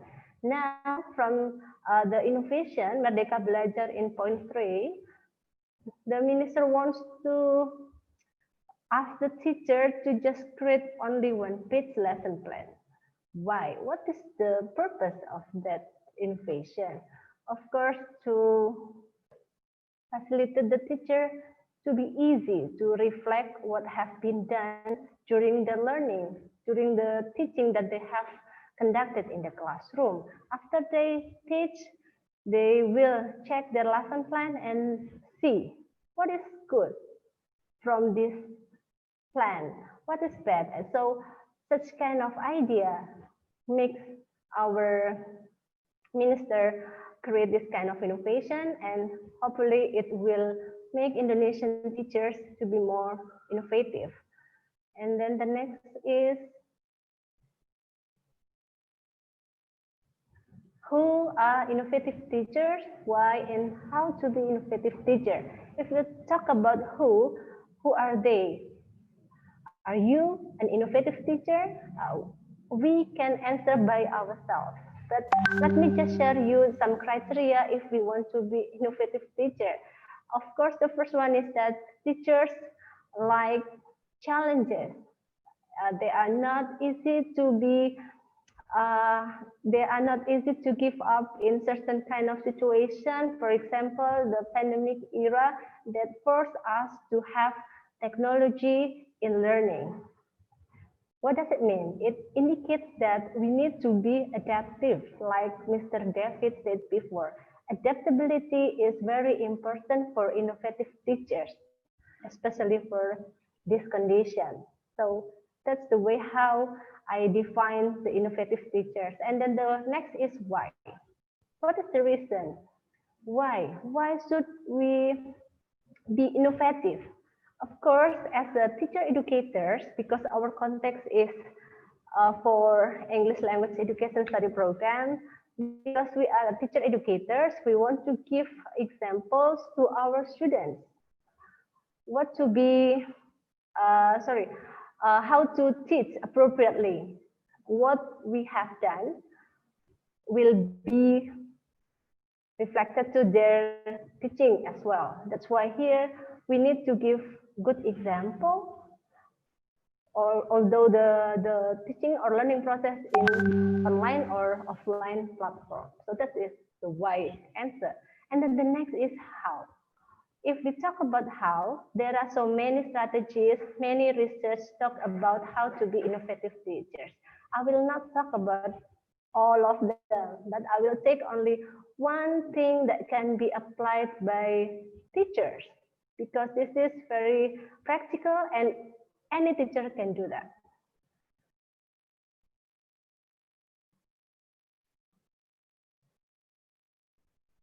This one, reflection. What is the connection to the innovation?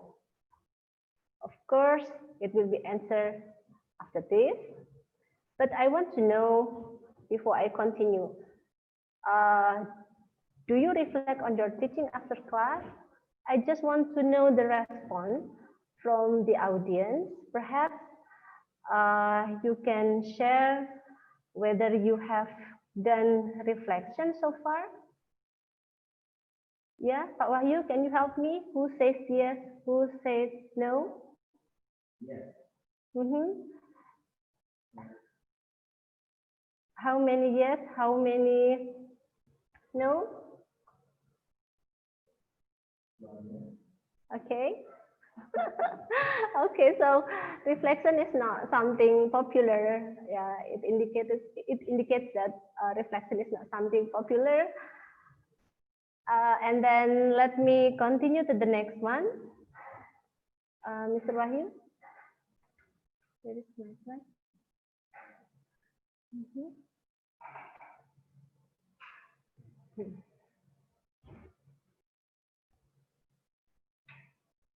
Okay. So this one is about, okay.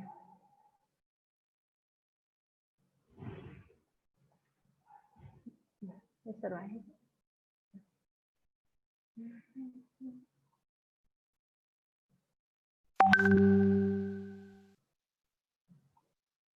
Okay. It doesn't matter whether you do reflection or not, but at least you now know that one of the ways to be an innovative teacher is by doing reflective practice. And then let me just share you the role of ICT when you want to do reflection. Digital tools for reflective practice can digital tool help us to have reflective practice? Yes, exactly, because it can be done by two ways, written or spoken. So whether it uses audio or video, yeah, it's applicable for us for reflection. And then the next one is digital reflection, using digital technologies to enhance and embed creative processes. And then the next one is online teaching reflection. Here I provide some link for you. Perhaps if you want to have like this practice, you can check it later. And then now to answer, is there any connection between reflection and also innovation? This one is the connection. One, reflection, self-reflection indicates with the mirror, the way how we look at ourselves. Just imagine when you are in front of your mirror, how beautiful you are, how handsome you are, and if there is something to fix, you are, what is that? You have to do it quickly to make it better. It's like in this teaching context, when we think that our teaching has some weaknesses, our teaching has something to be fixed, yeah, we need to do it in the next step. And self-awareness, self-reflection drives us to be self-aware person. And one of interesting link for you to watch is this. I got it from the TED Talk. Yeah, one of the ways to make us to be self-aware is by asking what, not why. If we always ask why, it seems like it intimidates us. But when we change into what, you feel like, okay, what is your success when you are teaching? You can mention it. What is that? It's not really demanding. So that's one of the, what is that? Easy way to be a self-aware person. And then the next one, if we know who we are, if we know our weakness and we know how to fix it, next we come to the self-improvement, and it is related to innovation. That's what I'm thinking, that the relationship comes into this part, self-improvement. Okay, so let me just share it to you. Pak Wahyu, how many minutes? My time? 2 minutes more, right?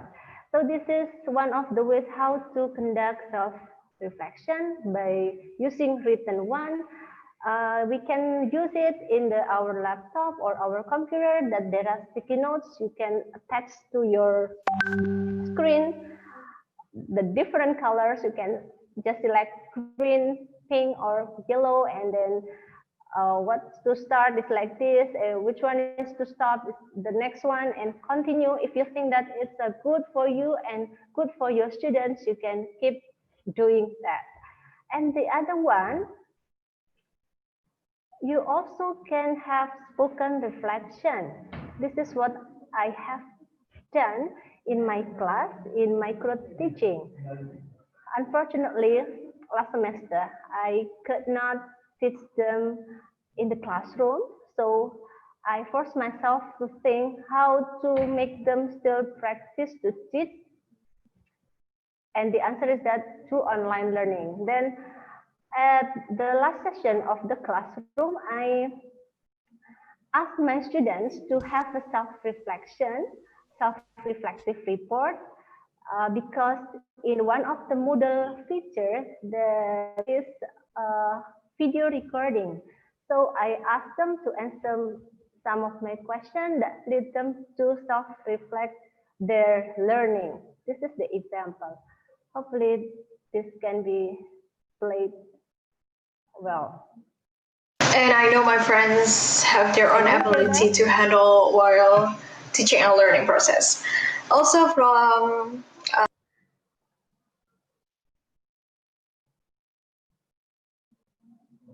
observer side, I can learn from myself, either my friends while I was watching the video. Like when we evaluating our friends doing virtual teaching, we can reflect ourselves that there's some point we can take what good or bad. We can take the example to apply it when we want to teaching our students. Jadi kita can learn from someone experience in learning and teaching process. And then the third is, please mention your strength and weakness. So my strength when doing virtual teaching is, I don't know, I'm too confident. Okay, so that's the example on how I introduce my students on how to do reflective practice. Not only them have a benefit of this reflection, but also me. At the end of the question, I asked them about which one do you prefer? You like to have a virtual class or classroom setting activities? And most of them answers that classroom activities is the best one, because yeah, they are the students teachers and they need the real experience to facilitate their experience. All right, so let's go to the almost conclusion. What is next? After we know the result of our self-reflection, what is next? Of course, you need to think which one needs changes and which one needs to be maintained. So that's about the critical process of ourselves, how to produce an innovation when we are teaching. This is the references. So we come to the conclusion.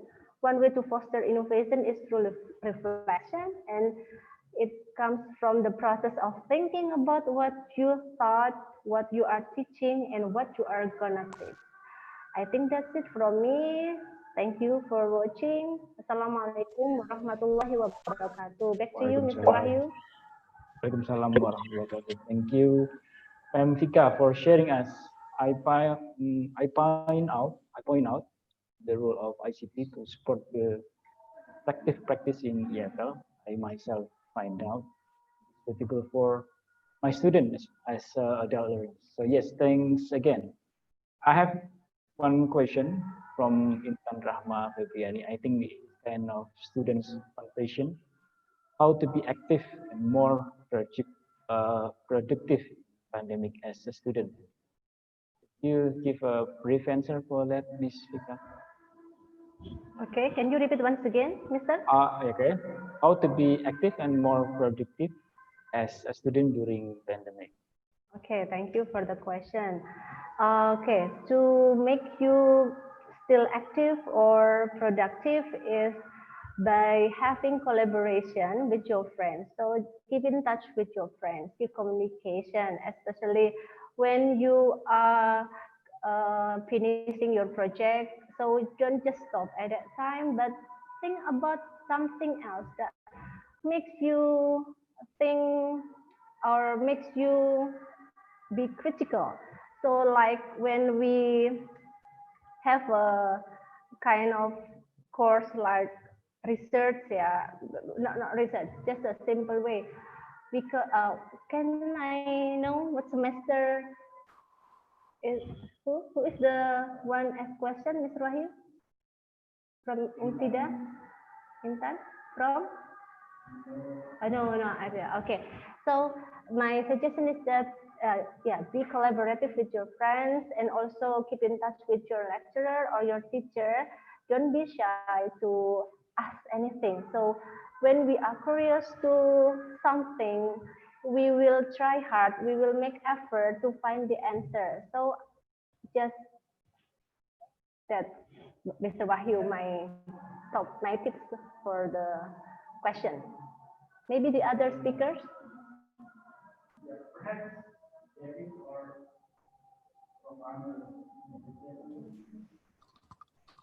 Oh, okay. Yeah, I think I've typed my reply in the reply in the Q&A. Basically, to sum up my answer, I think first of all, you need to know what do you hope to achieve in that particular day. Is it that particular week or that particular month, right? If you want to achieve 3 things, your question is how do I become? So first of all, you need to know what do you want to achieve. Number 2, okay, you have to be realistic. If you want to read 2 textbooks, right, in one particular month, then you need to break down, right? What do you hope to achieve? You read 1 chapter in a week, 2 chapters in 3 days. So you need to break down your goals, right? So, and of course, number 3, you need to set a schedule. Right? Okay, today I'm going to read 1 article. I'm going to set aside 1 hour a day. So you have to set aside a systematic schedule,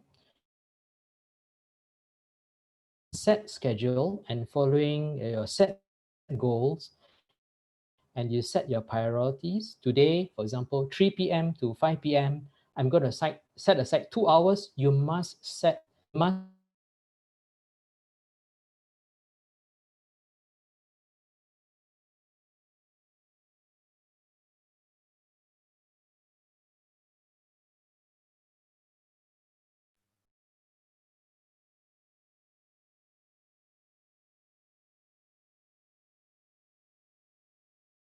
All right, David, I can hear you.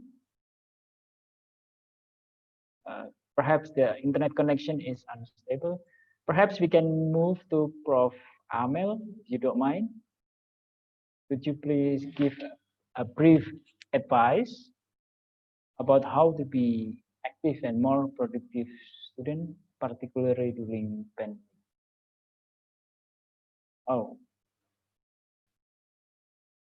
all right, all right. Yeah, please unmute.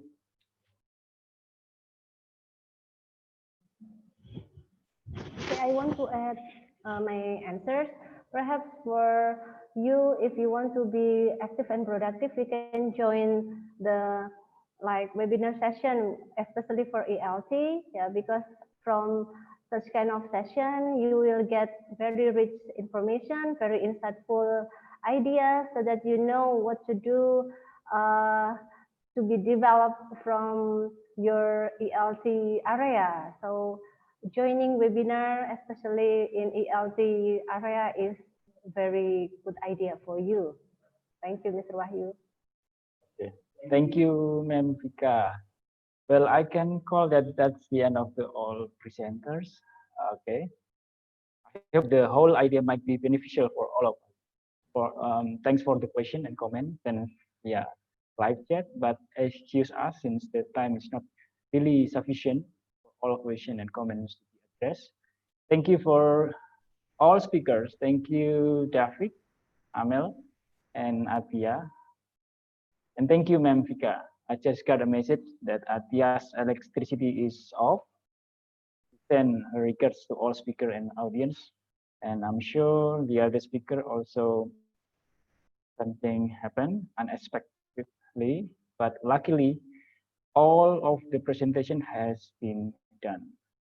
And thanks again for all audience from Sidoarjo, Yogyakarta, and other cities in Indonesia, and some cities in Algeria as well. Hope we'll see you again somewhere, sometimes virtually or all together in a better situation. So now, let me give the session to Ms. Dian. Thank you. Assalamualaikum warahmatullahi wabarakatuh.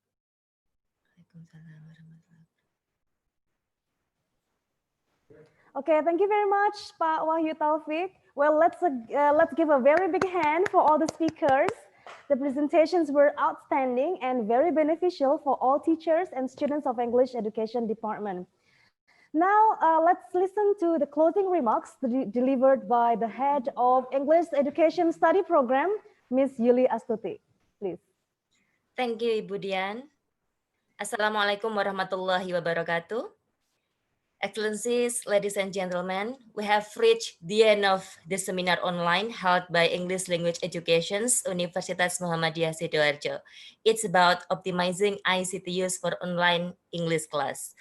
On behalf of the head of English Language Education Study Program, I thank you very much for your good attention during this seminar. And my special thanks to the Dean of Faculty of Psychology and Education, Ibu Ahtim Wahyuni. Thank you so much for your total support for this program. And in this seminar, of course, has a lot of beneficial knowledge for us all, especially in English education field. I feel deeply honored to be among wonderful audience and also wonderful speakers today. Professor Mustarihin Amel, Professor David, Dr. Atia, and also Dr. Vika Megawati. I know that you have been all seriously involved in this event, and I'm very pleased to be informed by the committee that this seminar has been characterized by the sharing and exchanges of expertise, experiences, and ideas. I hope our effort in developing the use of ICT in teaching English do not terminate at this point, but may what we have agreed upon today will bring us again to sit together and have a fruitful discussions in the near future. Thank you for your attentions. Wassalamualaikum warahmatullahi wabarakatuh. Waalaikumsalam warahmatullahi wabarakatuh. Well, ladies and gentlemen, the speech session just now ends all the international webinar optimizing ICT use for online English class. Thank you very much to the Dean, Dr. Ahtim Wahyuni, the speakers, Prof. Hin, thank you very much. Prof. Hin from Algeria, from Professor David also from Malaysia, Dr. Atia from Pakistan, and also Dr. Vika Megawati from Indonesia. Well, ladies and gentlemen, you may also replay again since the beginning of the video on YouTube channel UMSIDA 1912 in case you want to grab some inspiration from the presentation and try to apply the strategies at your school. I'm Dian Rahma Santoso, the Master of Ceremony. Thank you very much for your generous attention and participation. Good afternoon. Assalamualaikum warahmatullahi wabarakatuh. Thank you, Prof. Amel. Hope we'll see you somewhere, sometime. Thank you, Hin.